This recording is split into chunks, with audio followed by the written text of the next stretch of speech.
I have found in my experience that income does not far exceed personal development. Now, sometimes income takes a lucky jump, but sure enough, unless you grow out where it is, it'll usually come back where you are. Life has strange ways. If somebody hands you $1 million, best you become a millionaire quickly, so you get to keep the money. Otherwise, sure enough, it'll disappear. Somebody once said, if you took all the money in the world, divided it up equally among everybody, it would soon all be back in the same pockets.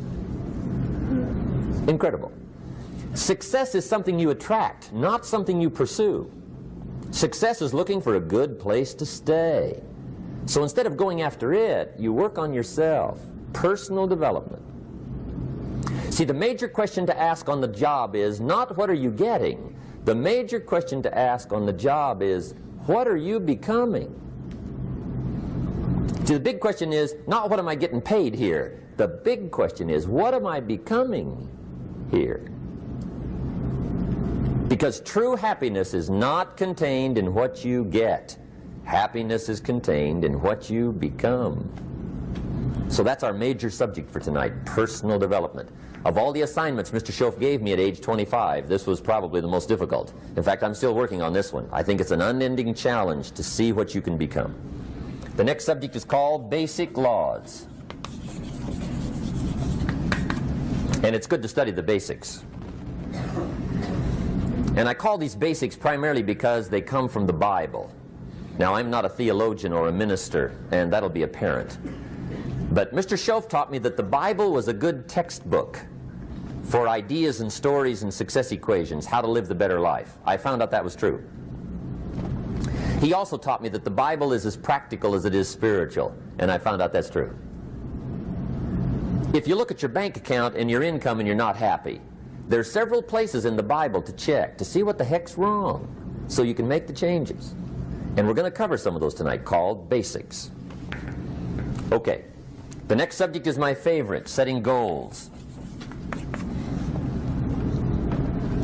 Mr. Schoaf taught me how to set goals. What a favor that was. One morning at breakfast, shortly after I met him, he said, Jim, let me see your current list of goals and let's go over them and talk about them. He said, maybe that's the best way I can help you get a better direction started. And I said, I don't have a list. He said, well, is it out in the car or home somewhere? I said, no, sir. I don't have a list anywhere. He said, well, young man, that's where we got to start. He said, I can tell you right now, if you don't have a list of your goals with you, he said, I can guess your bank balance within a few $100s. Which he did. And that got my attention. I said, you mean my bank balance would change if I had a list of goals? He said, drastically. That day I became a willing student how to set goals. And sure enough, learning how to set goals changed my life. And I often wondered why no one had ever taught me how to set goals up until age 25. I went to high school, but if they offered it, I missed it. I went to college for a year, never heard it. I worked for Sears. Really.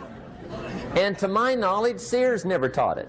Right? How to set goals. So here I am, age 25, married, my family's starting, I've been to college, I'm working, and I still don't know how to set goals. But fortunately, when I was 25, I met the man who taught me how, and it revolutionized my whole life. Economically, socially, personally, it's incredible. So I want to share with you tonight what Mr. Schoaf shared with me, how to set goals. It can be a life changer.